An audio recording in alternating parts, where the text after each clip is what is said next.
Hi everyone, and welcome to my weekly series where I talk about a specific film that I've seen in the theater recently.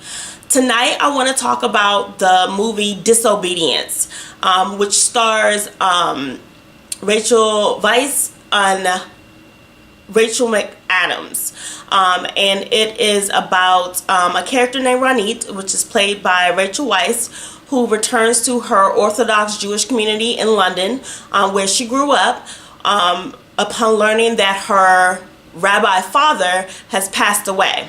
And she is basically returning to London to go to the hesped, which is a eulogy for the deceased at the memorial service.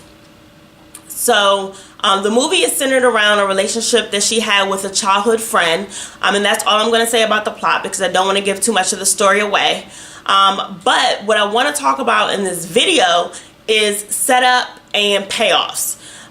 When you are a new writer, one of the first lessons that you learn is that anything that you set up in the story has to have a payoff at some point. Otherwise, you leave the audience hanging and they're kind of wondering, well, why did you bring this up if you're not going to pay it off later? And with the movie Disobedience, which is written by Sebastian Lelio and Rebecca Linkovitz, I hope I'm saying her name right, and it's based on the novel by Naomi Alderman. And in this movie, the whole thing is leading up to the hesped, and it promises us that there is obviously going to be a lot of drama and a lot of conflict at this hesped. At least we think there will be, because Ronit has left the faith, has left the community, and she's showing up once her father has died, and her father basically stopped making reference to her at some point and lived as if he was childless. So the whole movie is leading up to this moment where you get to see what happens at the hesped. However, there's a point in the movie where Ronit is basically like, yeah, it's too much going on right here. I'm causing too much conflict. I'm just going to go back home to New York. So she takes her suitcase, packs up all her stuff, gets a new plane ticket to New York, and she leaves. And that's when I thought about it, and I was like, you know, I want to do the YouTube video on Disobedience about setups and payoffs, because I was like, you know, are they really going to not show the hesped at this point when everything's been leading up to it? And I will give one spoiler and say that yes, they do show the hesped. And I wanted to point out that a new writer would probably think, oh, you know, I want to be original. I don't want to be predictable. I'm going to talk about the hesped and then have her not go to it, because I don't want to do something that the audience can see coming.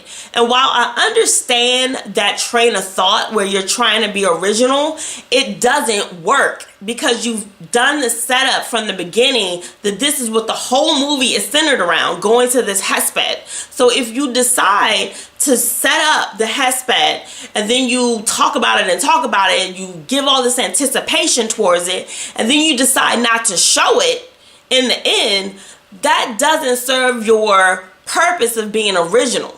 What it really does is it disappoints the audience. They feel cheated, they feel manipulated, and they feel like their time has been wasted, because that's what they're there for. They're there to see what's going to happen at the hesped, the drama and the conflict that will happen at that event.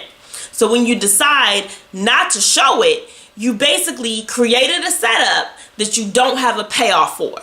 Okay, so that's a mistake that you don't want to make when you are a new writer. If there's something that you have set up or something that you have foreshadowed in the film or in your script, please make sure that you give it a payoff.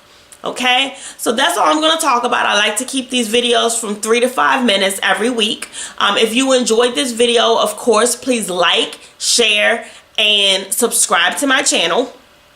Also, if you like the information that you're getting in these videos week to week, then you can also reach out to me at my email address at joy.cheriel.brown@gmail.com and request a free discovery session and get coaching from me.